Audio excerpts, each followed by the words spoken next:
This is a shameless plug for my new ebook, Realistic Fishing Sponsorships, a practical how-to guide.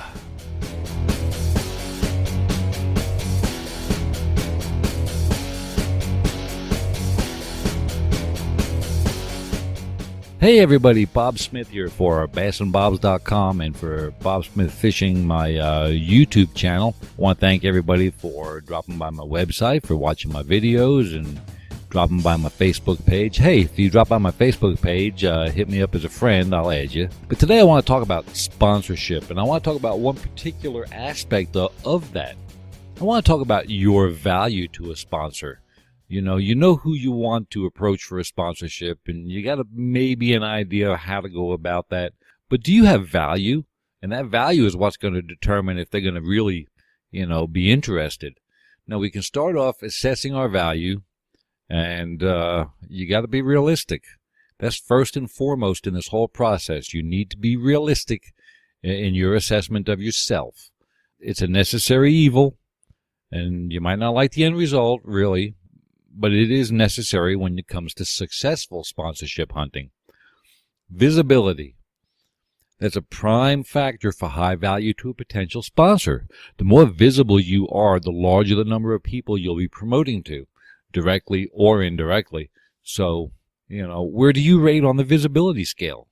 Well, that's what I call it. It's not really a scale, but I call it the visibility scale. And it ranges from nobody sees me at the bottom all the way on up to everybody sees me up there at the top. To be realistic, most of us are going to fall probably toward the lower end of that scale, because the majority of us produce what I call collateral promotion. And that's where the people that know you are your fellow competitors, their friends and family, and they're folks that just happen to notice any logos on your clothes or your boat or your tow vehicle.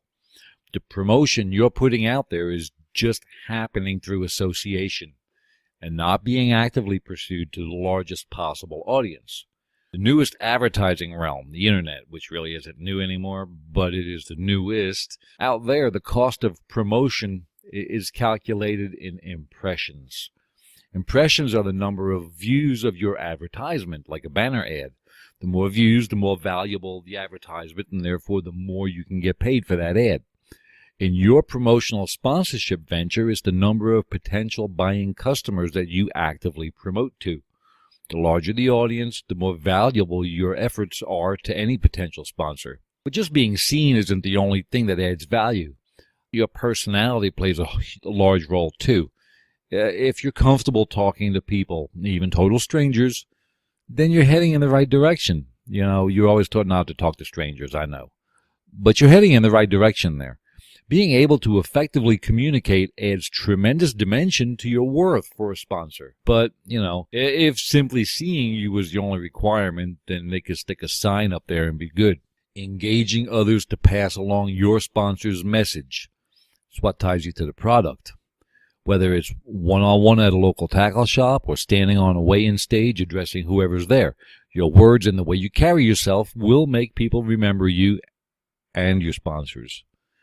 Effective communication lets you clearly get the important things relayed to everybody, whether it's about a new reel, a bait, or a restaurant, or whatever. What you promote's not the important part. It's passing the information along in a way people understand, in a way people can relate to it, and in a way to get them excited about it. Until people get to know you, they're just going to take you at your word at face value. You want them to take your words to heart. You want them to believe what you tell them is true and to trust your opinion. To do that, you need to build a reputation, a good reputation. It can be firm ground to launch a successful promotion for a sponsor, but to get to that point, you have to promote yourself, whether you know it or not. A personal website along with social media lets people get to know you, to stay actively involved in what you're doing.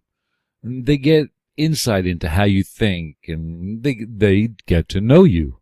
As long as you're honest and you present accurate, real information, people will come and they'll view you as a reliable source of valuable information. Now, getting that status lets you be more effective in promotional activities, which adds up to more value to a potential sponsor. And a lot of websites, they offer you the chance to write articles for them or Video hosting sites like YouTube let you become a star in your own production. These can be great ways to start building a name within your chosen venue there. As long as you've been honest with yourself, you can have a fairly good idea of your perceived value to a potential sponsor. And that's not to say that by itself is going to get companies to want you to represent them. It just indicates that you're in a position to potentially provide effective promotion for a sponsor. But now at the end of the day, when everything's said and done, we know everybody can't end up with sponsors. But it's not personal. It's just a matter of business. Now, I have an ebook, Realistic Fishing Sponsorships. It's Realistic Fishing Sponsorships, a practical how-to guide. All right. The information's there. Of course, everything that's in there is not going to apply to everybody, but it is information that you can use and build on to better your chances of securing a sponsorship. So see how everything is broken down. Learn about creating that marketing package and a lot more. Just click the link below. Get a copy of Realistic Fishing Sponsorship, a practical how-to guide. For bassandbobs.com and my YouTube channel here, I'm Bob Smith, and I will see you and talk to you next time, maybe out on the water.